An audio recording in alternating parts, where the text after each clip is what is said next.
and and I was just dancing. And man, I tell you what, I'd never experienced such release from all that junk, and I was free. Hallelujah. But my liver was still sticking out there, and the pain was still there.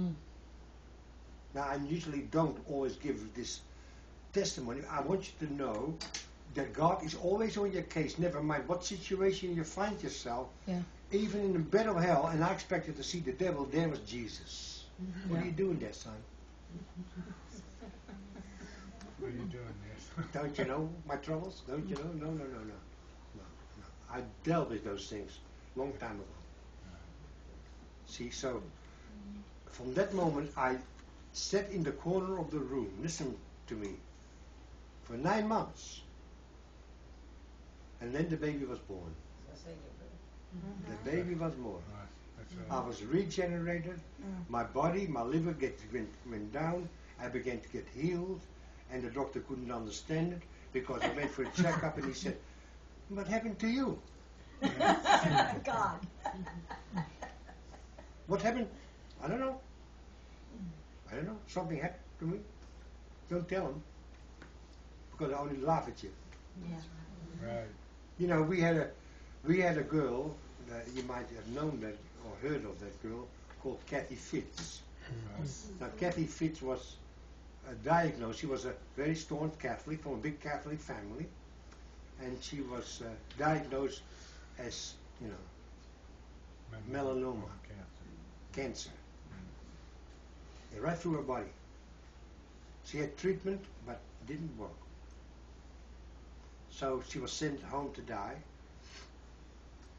And then somebody because a couple of some months before, she came to the meeting and listened to what I had to say.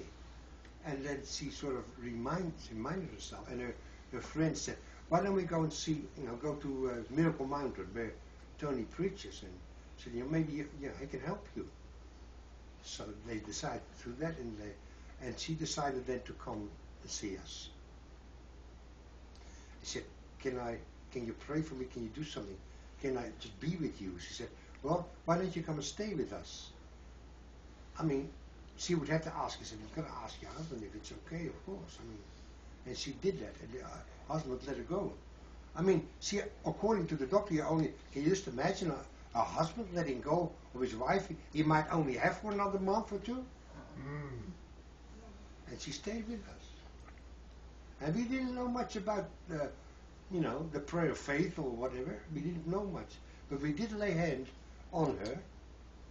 And Martha constantly reminded him of the lily of the valley, the lily, behold the lily. Take no thought for your life or for your body, but you shall put on. Or wherewithal it shall be clothed by. Even Solomon, all his glory, was not arrayed like one of these. And she brought a flower, a cyclamen, a nice pot plant with a cyclamen in it. And she said, "Honey," because one day she came in and Kathy was crying her little heart out, you know what I mean? And Martha said, "Why are you crying?" "What do you mean?" "I've got so much pain and I'm dying, and you say, why am I crying?" Martha said, "Look at the beautiful cyclamen. Look at that. Consider it. Meditate on that." So eventually she got to do that, and we prayed every day. We laid hands on her, and gradually, at one day, after a few weeks, the lumps seemed to be not as big as because there were lumps everywhere in the body, and in the lungs, everywhere. And we laid hands on it, and those lumps began to get smaller, and smaller, and smaller, and smaller. And we ministering the word to her every day, every day, every day. And after 3 months, there were no more lumps.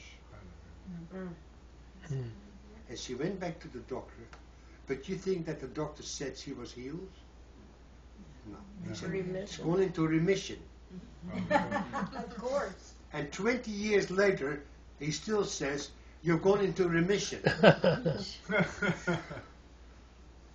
And the last time, I believe that's right, isn't it? The doctor says, "I believe you have conquered melanoma cancer." That's the first case that I know of that this ever happened.